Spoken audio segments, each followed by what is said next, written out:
Hey, what's going on, guys? It's Dobie here, and today I want to talk about Rave in the Redwoods. I want to talk about what Rave in the Redwoods has to do right in order to make Rave in the Redwoods, a good map.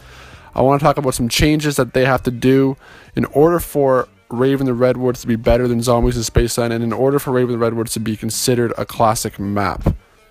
Now, before we get started with this video, I just gotta say that there are a lot of things that Infinity Ward has to do different with this map if they want to make it better. Zombies in Spaceland was a good map, but there's a lot of things that they could have done better to improve the map. Now, I understand that that was the first map, in all of Infinite Warfare Zombies, but there were still some little things that they could do better, and hopefully in Rave in the Redwoods, they improve on a lot of things that Zombies in Spaceland was sort of lacking.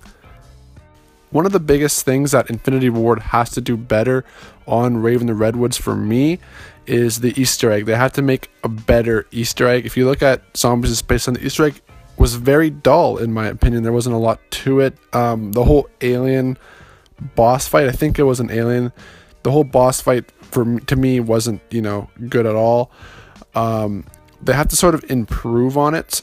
They have to just make the steps better, make the steps make sense. I found in Zombies in Spaceland, some of the steps just didn't make sense. They have to make it make sense and just have a good Easter egg and have an ending cutscene. There was not an ending cutscene with Zombies in Spaceland.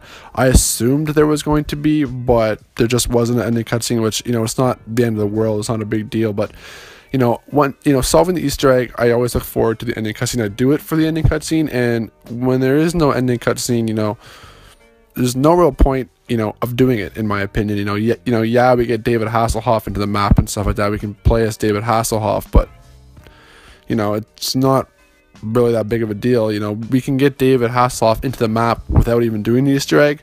We can't play as him, but we can still get him in the map to help us, which, in my opinion, that's more cooler than actually being able to play as David Hasselhoff. So there isn't really, the Easter egg isn't really there in Zombies in Spaceland. There's not much to it. Some of the steps don't make sense. In Rave in the Redwoods, I have to have a better Easter egg. Now, Rave in the Redwoods, the map looks like a scary map. So they can do a lot of cool things with this Easter egg. They can make the Easter egg maybe even scary. They can make it scary, which, imagine having, an Easter egg with a bunch of little pop-ups, little, jump scares. That'll be very cool, and it'll make the Easter egg so much fun to do. And if they do that, if they make the Easter egg fun, the steps make sense, and and throw in a little scariness in there, it'll make the Easter egg just so much more fun to do, and it'll make me want to complete the Easter egg over and over again, which with Zombies in Spaceland, I found that wasn't the case at all. Once I did the Easter egg once, I just didn't want to do it again because there was no real point. There was no ending cutscene to see. Just didn't want to do it again. But if they can make the Easter egg more fun in Rave in the Redwoods, I would definitely want to complete the Easter egg over and over again. So if they can do that, it will help Rave in the Redwoods out a lot. Another thing that Rave in the Redwoods has to do right is have better wonder weapons. Now, in Zombies in Spaceland, we saw the Forge Freeze, and we also saw 4 pistols. Now, in my opinion, the Forge Freeze sucked, and a lot of people do think that the Forge Freeze sucked. It just wasn't a good gun. It looked cool, but once you started using it, it just wasn't fun to use at all. And the 4 pistols, similar to the Forge Freeze, just weren't fun to use at all, and they weren't that good. In my opinion, every single pistol felt the same.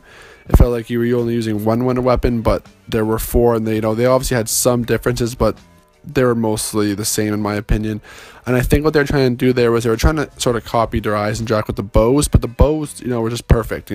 I really enjoyed the bows, and a lot of people did like the bows on Eyes and Drac. And they tried to bring it back sort of with pistols on Zombies in Spaceland, but in my opinion, it just didn't work. So if Rave in the Redwoods, if they want to make the map better than Zombies in Spaceland, if they want to improve some things, they got to improve the wonder weapons. They got to make better wonder weapons.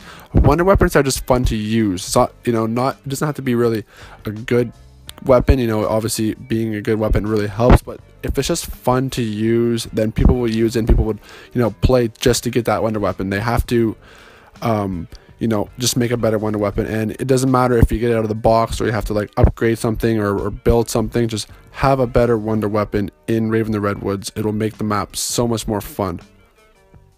Another thing that Rave in the Redwoods has to do right, and this is probably the biggest thing they have to do right, and that is just have more replay value in the map. Now, Zombies' baseline didn't have any replay value at all, in my opinion. I played the map for about 2 weeks, then got kind of bored of it and never really played it ever since. Obviously, I played it here and there, but not nearly as much as I did in the first 2 weeks. They have to have better replay value in Rave in the Redwoods. Now, having better wonder weapons, having better Easter eggs will help out the replay value, but that's not all. They have to have, maybe new weapons introduced into the map, maybe some more Easter eggs, maybe some more smaller Easter eggs, to keep players interested.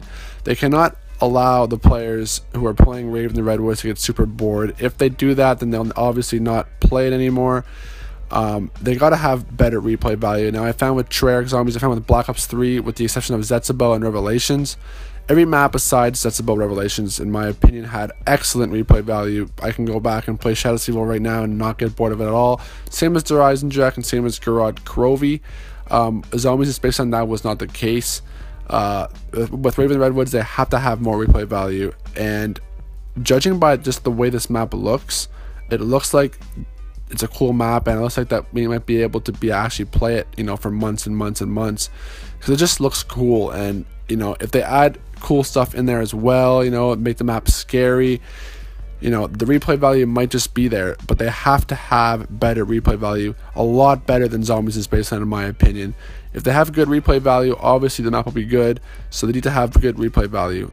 If Infinity Ward does all these things right, if they have better wonder weapons, better Easter eggs, more replay value, then Rave in the Redwoods will most likely be a good map. But they have to, have these things in there. They have to do these things right in order for it to be a good map. And that's it for the video, guys. Basically, I just wanted to talk about this, things that they have to do right. So if you guys enjoyed this video, please leave a like and don't forget to subscribe. I'm Dilby, and I'm out. Peace.